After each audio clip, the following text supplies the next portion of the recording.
Olá pessoal, tudo bem?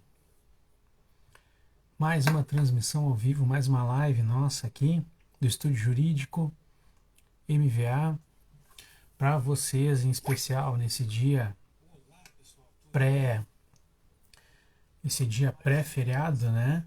Essa véspera de feriado do 20 de setembro. Hoje a gente escolheu para fazer uma conversa rápida sobre um tema bem usual, né? Bem bacana hoje. Esperamos aí que seja rápido, né? Mas que seja bastante elucidativo. A gente tem conversado muito com clientes aí ultimamente, né? Sobre um problema sério que todo mundo, que muitas pessoas, todo mundo não, mas muitas pessoas estão passando hoje, que é o atraso no pagamento dos seus financiamentos, né? Em especial financiamento de conta corrente, cartão de crédito e veículo, né? Então vamos esperar mais um pouquinho o pessoal entrar aí, a gente já volta, vamos começar a tratar desse assunto. Diego, seja bem-vindo, Diego, tudo bem? Tá me ouvindo bem? Tá chegando legal o som? Oi, Jéssica, tudo bom? Então, beleza, que ótimo.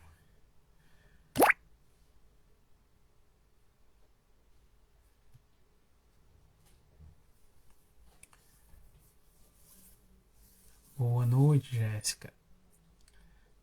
Só me confirmem, pessoal, se o som tá chegando legal. Por favor.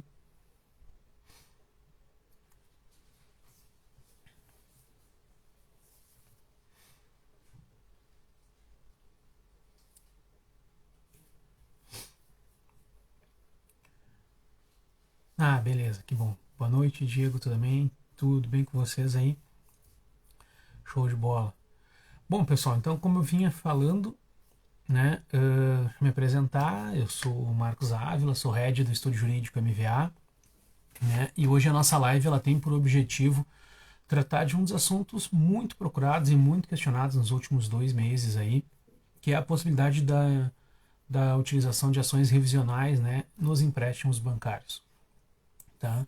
Nesses próximos 30, 40 minutos aí, a gente vai falar de basicamente 4 tipos de ações, né, que a gente está atuando no escritório, né, com o objetivo de esclarecer um pouco as dúvidas dos clientes e já antecipar muitas das situações, tá?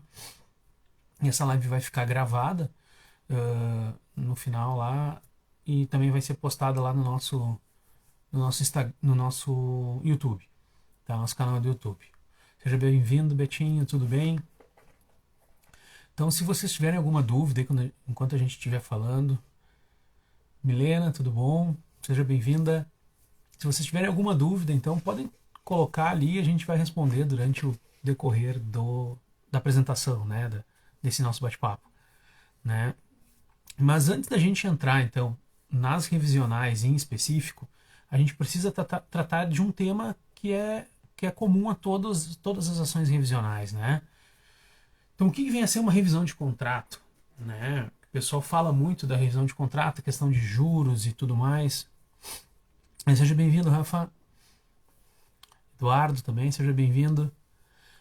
Nas revisões de contrato, pessoal, isso serve para todos os tipos de revisão, né? Basicamente, hoje, o que a gente consegue modificar no judiciário, tá, é a questão dos juros utilizados, tá? Da taxa média de juros utilizados.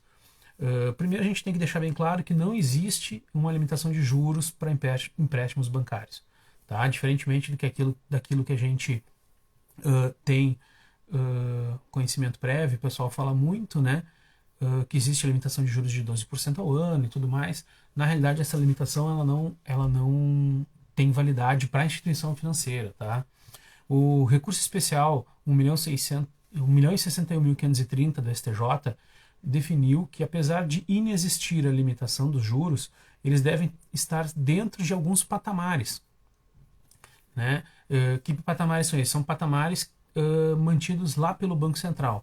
O Banco Central todo mês ele faz um levantamento prévio, né, da média de juros praticada, né, e publica no site deles. Boa noite, Renato, seja bem-vindo. E publica no site do site deles, né, que eles chamam de Sistema Geral.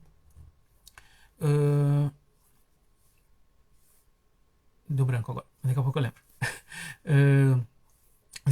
Sistemas Gerais de Séries, tá? SGS. E o que acontece? Esse sistema de séries que o Banco Central traz para a gente, ele traz a taxa média que todas as instituições financeiras que fornecem aquele determinado produto têm. Então a gente tem um sistema seriado para veículos, a gente tem um sistema seriado para pessoa física, para pessoa jurídica, para veículos financiados por pessoa jurídica, veículos financiados por pessoas físicas, empréstimos consignados, empréstimos de financiamento habitacional. Então, todo tipo de produto que o banco tem, o Banco Central mantém uma taxa média de juros. Tá? E o STJ definiu lá nesse julgamento, ele parametrizou que a taxa média ela é legal, entendeu? Só que o que acontece? A gente pode vir a questionar aquelas taxas superiores a 1,5 vezes a taxa média, né, dependendo da operação específica. Então hoje a gente tem como principal balizador nesses processos de revisão de financiamento a incidência dos juros remuneratórios 1,5 vezes superiores à taxa média de mercado. Ah, Marcos, mas daí a gente não vai entrar com a ação se a taxa de juros for um pouquinho maior, às vezes é a mesma. A gente vai, dentro do caso específico, a gente vai ter que analisar e verificar a viabilidade disso. Mais lá na frente eu vou comentar com vocês o porquê disso, tá? Então, antigamente até a gente questionava, até eu estava lembrando de detalhes que eu estava terminando de montar o material e revisando, a gente questionava várias outras situações, né? A gente questionava o anatocismo, que seria a incidência do juro sobre juro, questionava a emissão da taxa de boletos, né, que os bancos cobravam, questionava a incidência de alguma outra taxa de abertura de crédito ou taxa de gravame, né? Hoje a gente não consegue mais ter essa discussão judicial, até porque hoje os valores disso diluídos são muito baixos, né? E se a gente chegar a isso num final de processo, se a gente for botar na ponta do lápis, ele acaba não valendo a pena para o cliente a gente ingressar com isso, porque muitas vezes a gente vai levar esse processo por anos, anos e anos, justamente questionando, sei lá, talvez uma incidência de um IOF ou uma incidência de uma prestação de algum serviço, né, que foi embutido, e que isso não é vantagem para o cliente, né? Então, basicamente, hoje a gente tem são 4 linhas de trabalho, né? Dentro dessas 4 ações revisionais, a gente tem 3 linhas um pouco diferentes uma da outra, mas a gente vai começar a falar hoje aqui da linha clássica, né? Daquele processo de revisão de financiamento de veículos, que eu acho que é o maior número de processos que a gente tem hoje revisionais, eles tratam justamente da revisão do financiamento do veículo, né? Como a gente já falou, nem sempre o banco tem o devido cuidado com a aplicação da taxa média, né, que é colhida lá pelo Banco Central, e aplica taxa desproporcional às taxas médias de mercado, né? Essas taxas aplicadas, elas geram uma desproporcionalidade entre a obrigação de pagar, né, e da oferta do dinheiro, né? Então permite que esse contrato seja discutido judicialmente, né? Quando a taxa de juros aplicada, no caso concreto, ela excede, então, essa taxa média do mercado, ela já começa a abrir uma possibilidade da rediscussão desse contrato, né? Ah, Marcos, mas aí, se não é 1,5 vezes, como diz lá o entendimento do STJ, o que eu faço? Eu não posso entrar com processo? Eu vou dizer para vocês, a gente vai entrar com processo de uma forma ou de outra, tá? Justamente por quê? Porque a gente não quer que esse processo chegue ao fim. Nosso principal objetivo é trazer o banco para dentro de uma negociação onde a gente vai conseguir trabalhar com uma redução significativa no valor que vocês têm para pagar para eles, tá? Vocês devem ouvir pelo menos aparece muito nessas propagandas de televisão, reduza suas parcelas em até 70%, reduza suas parcelas em 80%, né? Quite o financiamento do seu carro pagando só 10%. O que eu vou dizer? Na realidade, a gente não está negociando a questão, a gente não está revisando a parcela em si. A gente está compelindo, obrigando o banco a vir para uma negociação que, por muitas das vezes, é muito vantajosa para o cliente, certo? Só que o banco ele só vai vir para essa negociação se existir um processo judicial. Se o Marcos ou qualquer um de nós ligarmos lá para o banco e falar assim, olha pessoal, eu quero renegociar o meu contrato porque o juro de vocês é abusivo, isso, aquilo, aquele outro, não vai rolar. O banco ele não vai fazer uma renegociação sem alguns requisitos que a gente vai falar daqui a pouquinho. Então, via de regra, a gente precisa inicialmente ingressar com esse processo. Tá? O que eu preciso fazer para ingressar com esse processo? Basicamente, a gente precisa ter cópia desse contrato, né? A gente faz um laudinho, né? Faz os cálculos lá básicos, né? E aí, eu falando em básico, é bem básico mesmo, porque o nosso principal objetivo é trazer o banco para dentro da nossa negociação, né?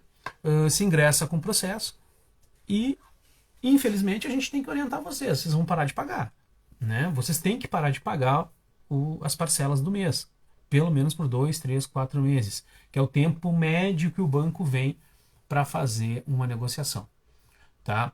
Ah, Marcos, mas daí eu vou entrar na SPC, eu vou entrar no Serasa, o banco vai ficar me ligando? Vai, pessoal, o banco vai te ligar, tu vai entrar na SPC, tu vai entrar no Serasa se tu já não tiver, né? Hoje os bancos com 15 dias eles já estão incluindo o nome nos cadastros restritivos, então e muitas vezes com 20 dias já está na assessoria de cobrança de atraso, né? Então não tem muito o que a gente fazer de diferente, a não ser orientar vocês a pararem os pagamentos cessam, né? Porque aí a gente entra com o processo e o banco é obrigado, na maioria das vezes o banco ele vem, tem que é obrigado a se defender e vem para negociação, porque o banco também é muito mais prático, ele sabe que de cada 10 financiamentos que eles vendem, 2, 1, a média é essa aí, entre 10% e 20%, ingressam com algum processo judicial para discutir alguma cláusula contratual. Então, para eles é muito vantajoso.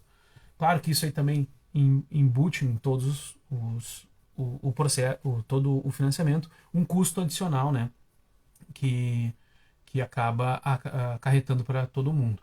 Então, é uma situação em que se busca efetivamente um acordo daqui a 3, 4, 5 ou 6 meses. Tá? A regra é basicamente essa. Qual é o grande risco da gente entrar com ação revisional ou não entrar com ação revisional? Bom, vamos dividir isso em duas partes. Primeira parte, eu estou com as parcelas em atraso, não estou pagando o financiamento. Tá? A partir da terceira parcela, o banco está autorizado a ingressar com a ação de busca e apreensão. Tá? E ele vai fazer o quê? Ele vai entrar com uma ação judicial contra você e vai dizer para o juiz, seu juiz, o Marcos não está pagando a parcela. Eu sou o credor fiduciário. Boa, Jéssica, já te respondo. Eu sou o credor fiduciário do Marcos. O Marcos não está pagando a parcela. Então, por força de lei, eu posso ir lá e retomar o bem. E o juiz, de pronto, vai autorizar a retomada. Tá? E aí a gente tem uma segunda ação, que a gente vai falar mais adiante, que é a ação de defesa na busca e apreensão. Tá? Que é uma ação correlata, ela vai andar junto com a revisional, na grande maioria das vezes, né? Mas, via de regra, nem sempre o banco ingressa com essa ação. Porque se eu já estou negociando com o banco de um lado, ele não pode entrar com a ação de busca e apreensão, porque ele está trazendo um fato novo. Né? Ele abriu a negociação, ele abrindo a negociação, eu já tenho a prova de que efetivamente a gente não está mais numa mora, não está mais devendo, né? Não está mais em mora. Tá? A gente está em negociação. Não posso levar essa negociação para meses, né? Mas dentro de um curto prazo de tempo a gente consegue ainda elidir essa busca e apreensão. Né? Pessoal, assim, de ficar bem claro, a gente não está influenciando nem incentivando a inadimplência, muito pelo contrário. Né? A gente está tentando seguir procedimentos justamente para buscar um acordo amigável e um ajuste lá com o credor. Né? E vocês vão me perguntar, existe a possibilidade de ganhar 50% de desconto? Existe. 70% de desconto? Existe. 80% de desconto? Existe. Tá? Mas a gente tem que pagar o pato, né? A gente tem que pagar o preço por isso, né? Que é muitas vezes entrar na Serasa, entrar na SPC. Como a Jéssica agora falou ali, existe problemas para um novo financiamento? Existe, tá? Não vou ser leviano aqui em dizer, não, vocês nunca mais vão ter problemas, tá? Podem vir a ter problemas sim, tá? Hoje existe um cadastro no Banco Central, né? Que é um cadastro onde os bancos informam para todo mundo os créditos que vocês tomaram, tá? E ainda informa se vocês receberam algum desconto por esse crédito. Então, e esse cadastro é público, né? Vocês têm também acesso a esse cadastro, né? Então, o que vai acontecer? Vocês vão, o banco que vocês tomaram, empréstimo não, ou não é obrigado, porque empréstimo é liberalidade, né? O banco não é obrigado a fornecer um novo empréstimo para vocês. E assim os outros bancos também vão ficar sabendo. Então, durante 5 anos ali, os bancos sabem se você teve um desconto, se você quitou com atraso, se você ainda não quitou, né? Existe isso, isso é dentro do próprio Banco Central, tem esse controle. Então, pode dificultar, sim, uma nova concessão de crédito, tá, Jéssica? Pode dificultar. O que a gente trabalha, assim, ó?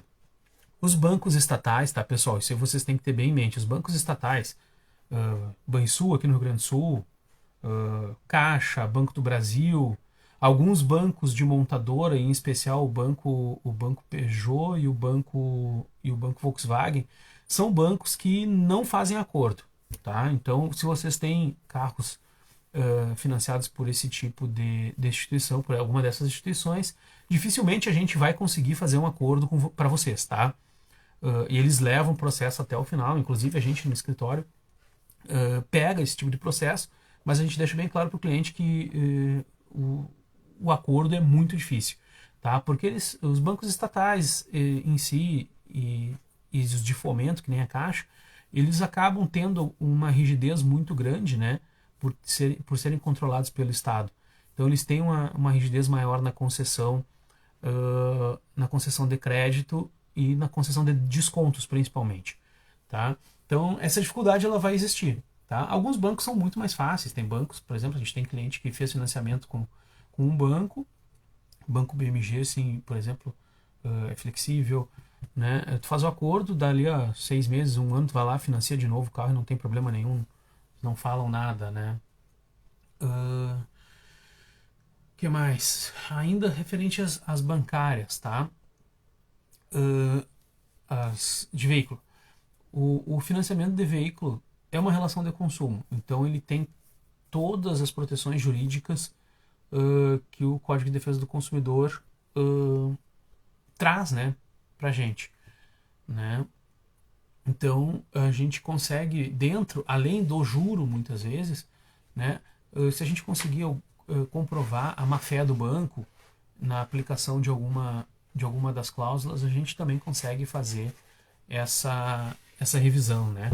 Em especial lá o artigo 51, inciso 4 do CDC, que diz que ele permite a revisão ou modificação dos contratos em caso de alguma prestação desproporcional, ou então que alguma cláusula que traga alguma onerosidade excessiva, né? Ou então que viole alguma das normas do CDC.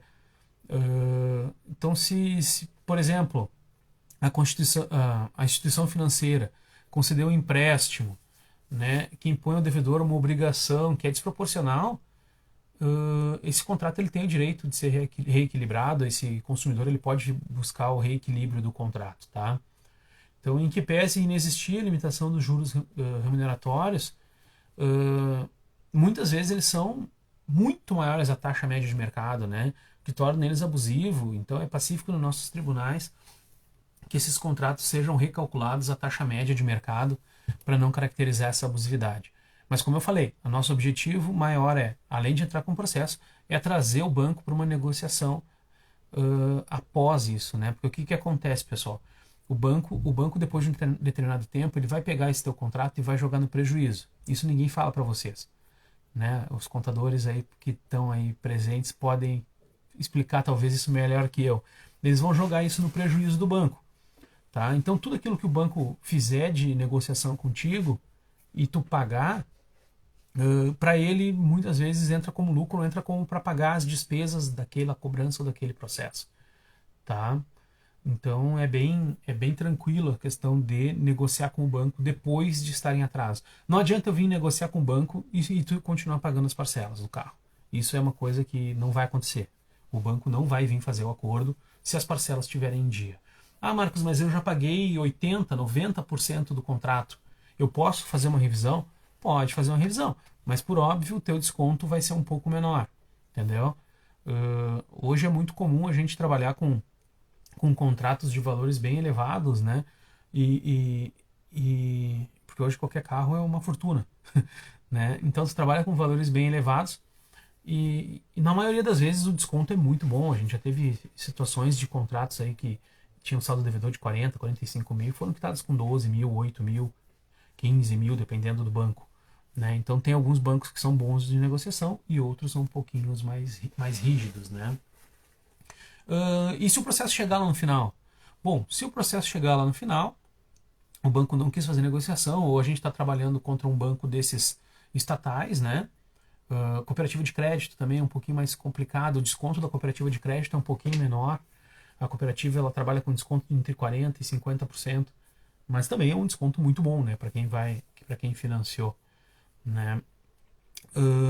Se a gente não conseguir fazer um acordo, esse processo vai ao final. Está levando aí em torno de 3, 4 anos um julgamento de um processo desse em todas as instâncias. E o processo e se o juiz entender, né, se a justiça entender que efetivamente os juros praticados são em excesso, esse processo vai ser recalculado e na medida do possível vai ser ressarcido o valor para vocês ou vai ter um valor residual que vocês vão realizar o pagamento lá ao final do processo, tá? Ah, Marcos, mas o banco negocia, por exemplo, eu fiz um acordo com o banco de 15 mil, mas eu não tenho os 15 à vista para pagar, eu posso pagar o banco em 3 vezes 5? Gente, é negociação. É acordo, se o banco topar, topou e segue o baile, né? O que que a gente orienta o cliente? A sempre realizar, cuidar quando está realizando o pagamento, para ver se o boleto realmente é do banco. Porque a gente também tem situações em que as pessoas ligam para os clientes, fraudadores ligam para os clientes, emitem boletos, os clientes pagam achando que estão quitando o veículo e na realidade não estão quitando o veículo, estão depositando um dinheiro na conta de alguém, né? Tem que ter muito cuidado com isso também. Sobre revisional de financiamento de veículos, pessoal, eu acho que a gente falou praticamente tudo que estava no meu roteirinho aqui. Não sei se vocês têm alguma dúvida, perguntem aí, né? Jéssica, é uma loucura. A gente já teve mais de uma situação, tá? Que tu pega o boleto, tá escrito lá Santander ou Aimoré, né? E aí o que acontece? O código de barras está alterado. Na realidade, o cara emite um boleto normal para conta dele, vamos dizer assim, do fraudador, e ele vai lá e edita, né? No Acrobat lá, vai lá e edita. Ele tira o nome dele, bota o nome do banco, bota o CNPJ do banco, mas o que manda é o código de barras e o dinheiro vai para a conta do fraudador, tá? Não é nenhum nem dois processos que a gente tem que tratam desse assunto. E olha, é muito difícil a gente conseguir reverter essa situação, né? Por isso que é bom, sempre quando vocês tiverem um processo assim e fizerem uma negociação direto com o banco, é bom que tenha o advogado junto, né? Justamente para poder garantir essa lisura, né, do que vai acontecendo, porque vai ter um acordo, tu vai protocolar um acordo, né? Então tu consegue evitar isso, né? Seja bem-vindo, Anderson, tudo bem?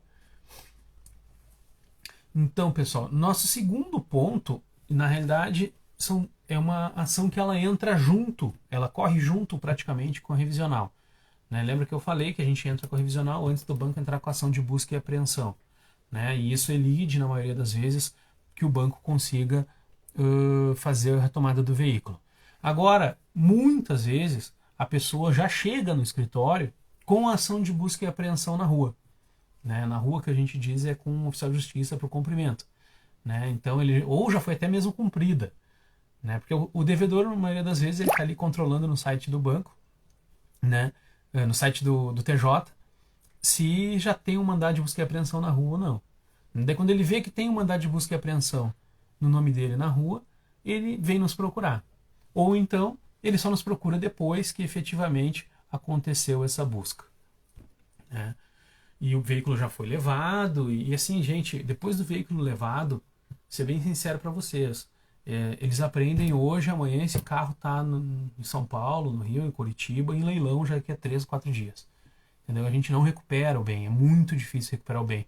Daí vocês vão olhar para mim e dizer, Marcos, mas então não tem o que fazer. Eu digo, não, tem o que fazer. E aí é que vocês precisam ter em mente que tem muita coisa que dá para ser feita. Tá? Principalmente no sentido de a gente conseguir uma indenização pelo bem. Entendeu? Porque o banco não poderia ter retomado o bem se eu estou com uma ação de busca de uma ação de revisão de contrato, por exemplo. E o banco foi lá e retomou o bem porque entrou em outra comarca ou caiu em outra vara judicial e o juiz entendeu de uma forma diferente, não sabia da existência da ação revisional, né? Então é um problema que aflige muita gente que tem veículo financiado e está com parcelas em atraso. Né? Como eu falei, em 3 parcelas em atraso o banco já está legitimado, né? Para fazer a busca e apreensão do veículo. Né? Todos os contratos garantidos pela alienação fiduciária, que são regulados pelo Decreto-Lei 911 de 69, garantem ao fiduciário, isso é, ao banco, né, que é aquele que repassa o valor, que é o real proprietário do veículo, a realizar a busca e apreensão do veículo ou do bem alienado. Tá? Isso, a gente fala em veículo, mas, sei lá, máquinas, empilhadeira, tudo isso aí também é possível de se fazer ações de revisão. Tá?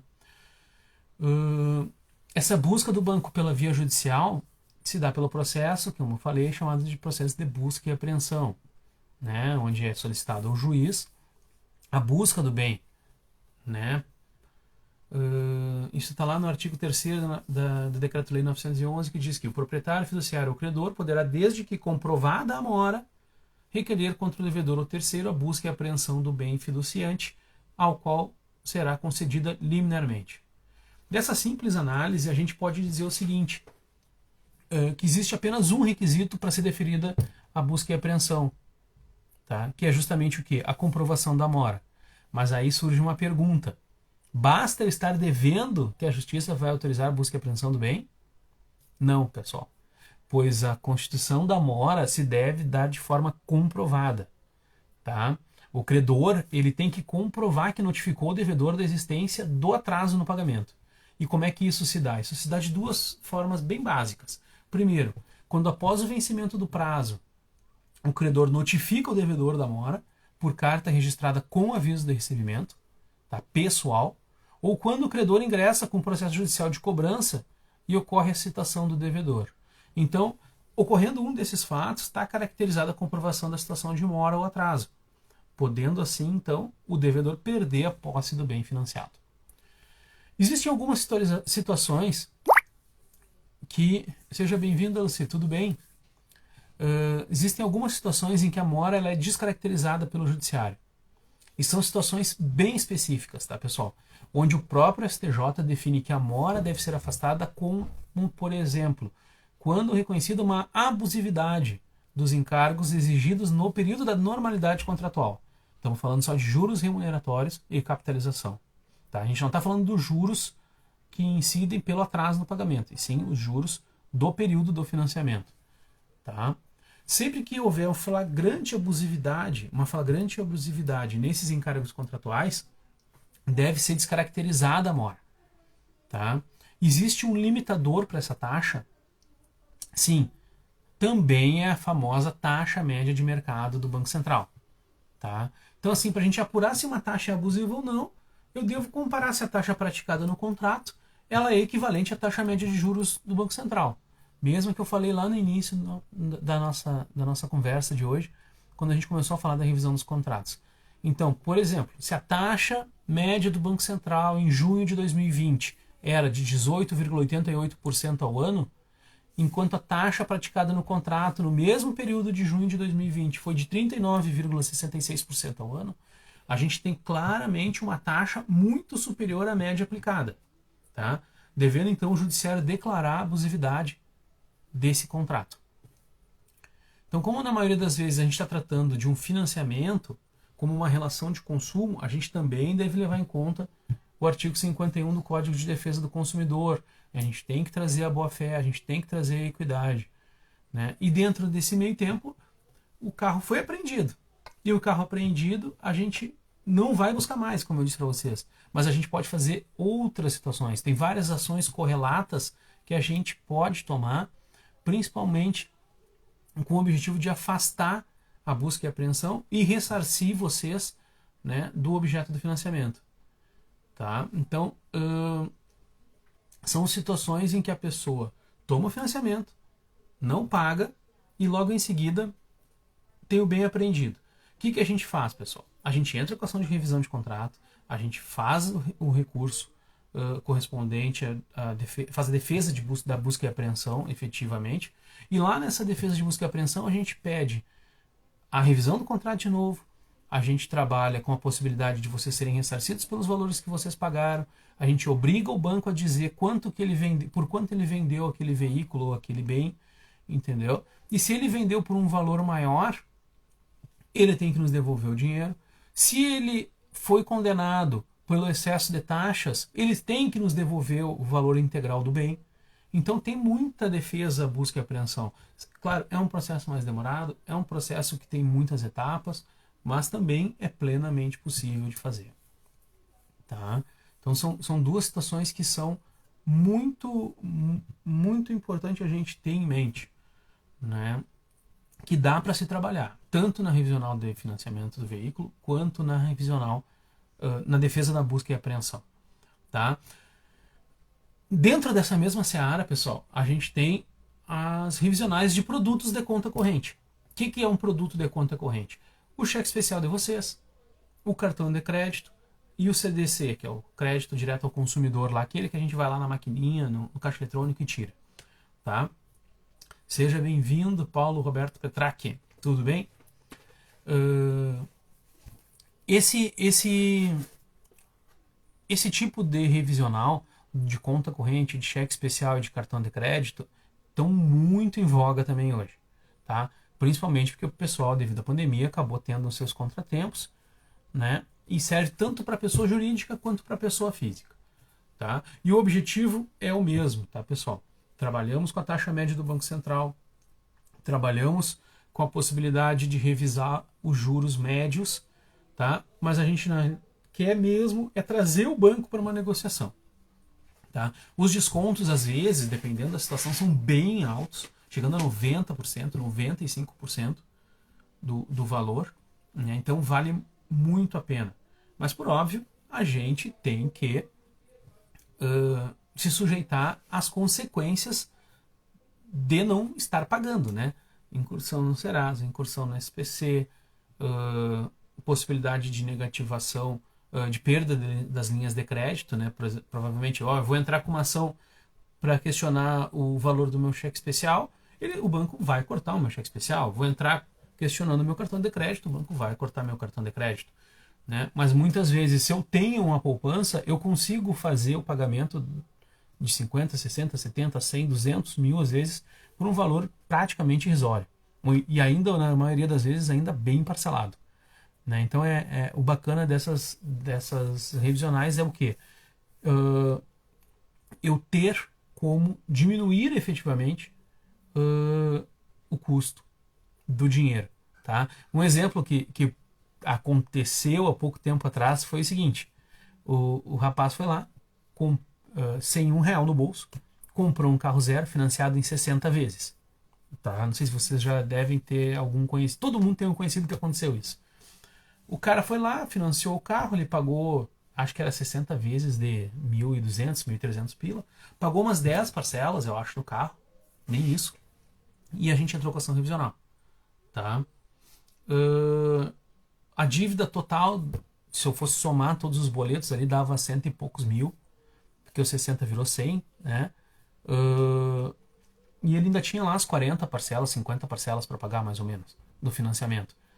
E a gente ofereceu 15 mil reais para quitar o contrato. O banco vem para negociação, a gente ofereceu os 15 mil reais para quitar o contrato. Então, quer dizer, ele já tinha pago 12, se eu não me engano, 12 mil, botou 12 mil e pouco, botou mais 15, vamos dizer que arredondou em 30, ele ficou com um carro zero praticamente, quitado, 60 mil reais. Então, quer dizer, ele ganhou 30 mil reais, né,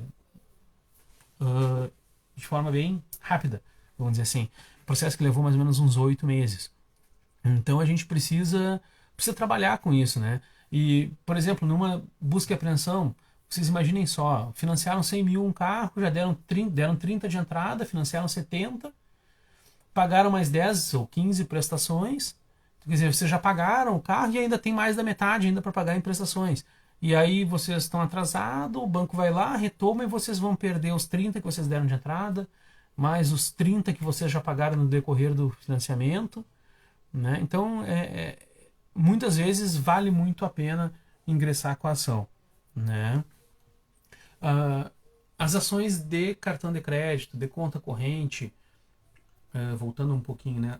Cartão de crédito, conta corrente, cheque especial e financiamento do CDC são ações que, na maioria das vezes, o desconto é bem maior, chega a 95%. Tá? A gente já está aí com meia hora de conversa. Eu vou falar só mais 2 tópicos bem curtos, assim, porque também tem acontecido muito, tá? Que são relacionados aos empréstimos consignados, tanto do INSS, tanto dos aposentados quanto dos pensionistas, tá? São 2 situações distintas. A gente tem os golpes, né? Que é onde as empresas que fazem o financiamento, né, essas financeiras, na maioria das vezes, utilizam-se dos dados do cliente justamente porque eles são comissionados, eles vão lá, fazem o empréstimo e o cliente não fica nem sabendo, muitas vezes. Né? Então, na maioria das vezes, eles pegam o empréstimo, o dinheiro cai na conta do pensionista ou do aposentado, né? E ele nem sabe o que está acontecendo. Né? Então, essas empresas elas têm a relação dos aposentados, esses que ficam ligando. Eu tive uma cliente que a gente conseguiu aposentadoria para ela numa quarta-feira, disse que na terça-feira já tinha gente ligando para ela dizendo que ela já estava aposentada, pra vocês terem uma ideia. Então, muitas vezes esses empréstimos sequer são contratados pelos beneficiários. Né? Muitas vezes os beneficiários apenas fez uma simulação ou uma consulta e logo em seguida ou começa o desconto ou cai um dinheiro na conta, né? Ou então aparece um cartão de crédito para ele, que a gente vai falar também, que é a segunda situação, que é do RMC. Então, se você não fez essa solicitação para o banco concedeu o crédito sem você requerer, esse empréstimo, essa concessão, ela é ilegal. Né? E você vai estar pagando por ela todos os meses na sua aposentadoria. Então, é plenamente possível, né, a gente proceder com a declaração, a gente procurar via judiciário, que o judiciário declare a existência dessa fraude. Tá? Claro, vai depender muito de provas, análise do judiciário, mas na grande maioria das vezes a financeira não tem nem sequer o contrato. Ou como aparece pra gente lá, a assinatura da pessoa sequer é parecida com a assinatura de 3 ou 4 documentos que a gente junta no processo para provar que a assinatura não é dela. Né? Então a gente discute nesse contrato, né? Oi, Fábio, tudo bom? A gente discute nesse processo, na realidade, é o contrato em si. Esse contrato é legal ou é ilegal? Né? Então, o banco não pode fornecer dinheiro, não pode fornecer empréstimo sem a concordância do aposentado. Né? E é essa ilegalidade que, na maioria das vezes, a gente recebe uma indenização por isso. Tá? Então, uma indenização por dano moral, tá, pessoal? Então, além do valor que a gente pagou, que seria o dano material, a gente ainda recebe uma grana referente ao dano moral pelo ato ilícito praticado pela instituição financeira. Tá? Então, se você não contratou um empréstimo, você pode se ressarcir disso e ainda ter mais uma compensação financeira. E um outro ponto que eu queria... Isso a gente vai fazer uma live bem específica voltada para aposentado, tá, pessoal, e pensionista, provavelmente no mês que vem. Tá? Eu já tenho uma live que a gente já falou disso há um tempo atrás, tá? Mas a gente vai voltar a falar desse assunto porque cada vez mais a gente tem... E agora chega no final do ano, começam a aparecer de novo essas fraudes dos empréstimos consignados. Tá? Temos um outro ponto que eu queria só falar hoje, porque muitos de vocês também podem ter algum pai, mãe, tio, tia, que está passando por isso. São três letrinhas que constam lá no contra-cheque do aposentado e do pensionista, o famoso RMC, que nada mais é do que reserva de margem consignável ou consignada. Tá? Essa RMC ela corresponde a 5% do valor dos proventos, tá? 5% do valor da aposentadoria para garantir um futuro empréstimo que as financeiras ou fizeram ou farão por um cartão de crédito. Muitas vezes sequer a pessoa recebeu esse cartão, mas o limite está lá disponível, ela não usa porque ela nem tem conhecimento, mas todo mês vem descontado 5%, então quer dizer, dá em torno de R$ 60 para quem ganha salário mínimo, todo mês. Né? É uma prática abusiva e ela deve ser buscada junto ao judiciário o cancelamento desse item reserva de margem consignada. Na maioria das vezes, a pessoa está até utilizando o cartão, entendeu? Mas o que acontece? Ela paga a integralidade do cartão e tem também retida os 5% da margem consignada. Então ela nunca tem esse crédito. O grande problema qual é? Eu não sei quando termina esse crédito, né, essa reserva de margem. Né? Então, muitas vezes, em 10, 12, 15 meses, eu paguei o empréstimo do cartão, com a taxa de juros média do mercado, né? Mas, efetivamente, essa RMC ela já vem vindo sendo cobrada há muitos anos e vai continuar sendo cobrada enquanto eu não pedir o cancelamento, né? Que não rola de forma administrativa. Né? Na maioria das vezes, então, tu tem valor para receber, né? Caso tenha essa rúbrica RMC lá dentro do teu contra-cheque. Isso a gente vai falar mais adiante também, vamos fazer uma outra live falando especificamente disso, né? Mas é bem importante, porque eu acho que o pessoal tem que ficar sabendo, a grande maioria não sabe o que é. Tem um monte de letrinha, mas não sabe como é que funciona. Né, pessoal? Então, deixa eu ver que horas são aqui. Eu prometi que eu não ia levar mais do que 40 minutos, a gente já está falando a 42. E se vocês deixarem, eu levo a noite toda. Né? Queria agradecer. Não sei se alguém mais tem alguma dúvida sobre isso. Se vocês tiverem dúvida, pessoal, por favor, coloquem lá no nosso direct lá e a gente vai responder para vocês dentro do possível, né? E, claro, convido vocês também para a nossa próxima live na semana que vem. Convido vocês a participarem, nos seguirem no Insta, a fazerem as perguntas, deixarem perguntas lá para a gente, darem sugestões de pautas, né? Muitas vezes a gente tem uma pauta na cabeça, mas se vocês trazem alguma coisa interessante, é bem melhor, bem mais bacana, né? Em nome do escritório, em nome do estúdio jurídico, eu agradeço a presença de todos, agradeço a paciência e a audiência de todos, né? E colocamos o estúdio à disposição. Esperamos que esse nosso bate-papo de hoje tenha sido bem proveitoso, né? Se vocês tiverem alguma dúvida, então nos perguntem ou procurem um advogado de confiança de vocês, né? E a gente se coloca aqui à disposição de todos, tá bom? Um bom feriado para todos e a gente em breve volta a falar, tá ok? Obrigado e até mais.